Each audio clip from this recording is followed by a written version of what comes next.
Pernah nggak sih kamu lagi haus atau lapar, terus beli minuman dari vending machine? Kayaknya simpel banget ya, cuma masukin uang, pencet tombol, beres. Tapi, pernah kepikiran nggak kalau di balik tindakan sesederhana itu, ada teka-teki hukum yang umurnya udah 1400 tahun? Nah, kali ini kita akan coba pecahkan misteri itu. Coba deh bayangin situasinya. Kamu berhadapan sama sebuah mesin. Kamu masukin uang, milih barang, dan barangnya keluar. Super modern, cepat, dan efisien. Tapi pertanyaan besarnya adalah, apakah cara jual beli seperti ini tanpa ada obrolan sama sekali sebenarnya sah menurut prinsip-prinsip perdagangan yang sudah ada sejak ribuan tahun lalu?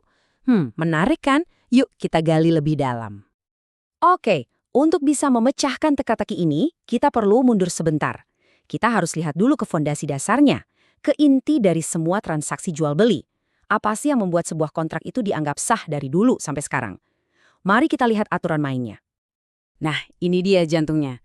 Ada sebuah prinsip fundamental yang bunyinya kira-kira begini. Jual beli itu baru dianggap sah kalau didasari oleh rasa saling rela atau suka sama suka. Jadi, intinya itu bukan cuma soal pindah barang dan uang, tapi kedua belah pihak harus sama-sama ikhlas dan setuju. Tanpa itu, transaksinya bisa dianggap batal. Istilah kunci untuk konsep ini adalah taradi. Ini bukan sekedar basa-basi atau formalitas, setuju di mulut aja ya. Taradi itu lebih dalam. Ini adalah pertemuan hati, sebuah kesepakatan yang tulus dari si penjual dan si pembeli, tanpa ada paksaan, tanpa ada tipu-tipu, benar-benar murni dari kerelaan. Kalau di zaman dulu, bayangin aja, di pasar tradisional, prosesnya kan jelas banget ya, ada penjual dan pembeli yang saling ketemu. Si penjual ngomong, saya jual mangga ini sekilo 10.000. Itu namanya penawaran atau ijab. Terus pembeli jawab, oke, saya beli. Nah itu namanya penerimaan atau kabul. Ada dialog, ada interaksi manusia yang jelas. Oke, sekarang kita lompat lagi ke zaman modern, ke si penjual bisu kita, vending machine. Nah, disinilah konfliknya mulai terasa. Aturan kuno menuntut adanya dialog, adanya ucapan. Sementara teknologi modern ini justru menghilangkan semua itu. Terus, gimana nasib kesepakatannya? Kita semua udah hafal lah ya prosesnya. Kita lihat barangnya, lihat harganya, cocok, masukin uang, pencet kodenya, terus barangnya jatuh. Cepat, praktis, nggak pakai ribet. Tapi sadar nggak? Di sini sama sekali nggak ada obrolan. Semuanya terjadi dalam diam. Nah, ini dia pertanyaan utamanya.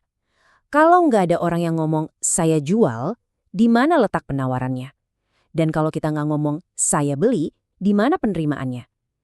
Yang paling penting, gimana kita bisa yakin ada saling ridho kalau salah satu pihaknya adalah mesin yang nggak punya hati? Ini dia teka-tekinya. Coba deh kita lihat perbandingannya secara langsung. Di pasar ada dua manusia, ada omongan, persetujuannya jelas diucapkan. Sementara di vending machine, kita berinteraksi sama benda mati. Penawarannya lewat layar, penerimaannya lewat tindakan masukin uang. Persetujuannya jadi cuma tersirat, nggak terucap. Beda banget kan? Jadi, apakah ini artinya semua transaksi kita di vending machine itu nggak sah dong? Wah, kalau gitu repot juga ya. Eits, tapi tunggu dulu. Ternyata tradisi hukum yang sama juga sudah menyiapkan kunci jawaban yang super cerdas untuk memecahkan masalah modern ini. Yuk kita buka kuncinya. Nah, ini dia solusinya. Ada sebuah konsep brilian yang namanya bai muasah. Kalau diterjemahkan secara bebas, artinya jual beli lewat perbuatan. Konsep ini bilang, kesepakatan itu nggak harus lewat kata-kata. Tindakan kita pun bisa berbicara dan menunjukkan adanya penawaran dan penerimaan. Keren kan? Ini bukti betapa fleksibelnya prinsip ini. Jadi, dengan kacamata bai mu'atah ini, semua jadi masuk akal. Saat mesin itu menampilkan barang-barang beserta harganya dengan jelas, itu sudah dianggap sebagai penawaran. Lalu saat kamu memasukkan uangmu, itu adalah bentuk penerimaanmu. Dan karena seluruh prosesnya transparan dan berjalan lancar, maka saling ridho atau taradi dianggap sudah terjadi melalui tindakan nyata. Jadi, poin utamanya adalah ini. Yang paling penting itu bukan soal gimana ngomongnya atau formalitas ucapannya, tapi apa niat dan makna di baliknya. Selama tujuannya tercapai, yaitu pertukaran yang adil dan disetujui, maka caranya bisa beradaptasi dengan perkembangan zaman. Dan ini bukan cuma sekedar mencari celah hukum ya, ini lebih dalam dari itu. Ini adalah tentang bagaimana semangat atau ruh dari sebuah aturan bisa tetap hidup dan relevan. Bahkan di tengah gempuran teknologi digital, dampaknya jauh lebih besar dari sekedar urusan beli minuman kaleng. Kalau kita tarik ke zaman sekarang, prinsip Taradi ini jadi makin relevan. Para ahli hukum modern sepakat saling ridho yang sejati di era digital itu syaratnya adalah transparansi. Kamu harus tahu persis apa yang kamu beli, harganya berapa, dan syaratnya apa. Harus ada pilihan yang terinformasi. Dan coba deh pikirin lagi, vending machine yang berfungsi dengan baik itu justru memenuhi semua syarat modern ini loh. Harganya jelas, nggak ada yang maksa kita buat beli.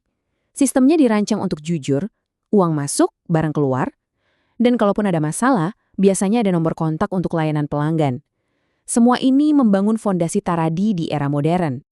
Terus, apa pelajaran yang bisa kita ambil dari semua ini? Kenapa obrolan soal vending machine ini jadi penting? Ini bukan cuma soal cemilan, tapi ada sesuatu yang lebih besar. Jadi, cerita ini sebenarnya bukan cuma soal mesin. Ini adalah contoh luar biasa tentang bagaimana sebuah kerangka etis bisa tetap relevan selama ribuan tahun. Kuncinya, fokus pada prinsip inti, seperti keadilan, transparansi, dan saling ridho, bukan pada aturan teknis yang kaku. Karena intinya kuat, ia bisa beradaptasi dengan bentuk apapun. Dan ada satu kaidah hukum yang benar-benar menangkap semangat ini, dikatakan bahwa hukum itu bisa berubah seiring dengan perubahan zaman, tempat, dan kondisi. Ini menunjukkan bahwa sistem ini dirancang untuk menjadi dinamis, bukan statis. Dia hidup dan bernapas bersama peradaban manusia. Nah, sebagai penutup, mari kita bawa ini lebih jauh lagi. Kalau prinsip kuno ini bisa menjawab tantangan vending machine, bagaimana dengan tantangan yang lebih besar? Pikirkan tentang belanja online, smart contract di blockchain, atau bahkan keputusan yang dibuat oleh AI. Bukankah semua interaksi super modern itu juga butuh landasan kuno yang sama, yaitu Taradi, agar tetap adil dan manusiawi? Coba direnungkan. Terima kasih sudah menyimak.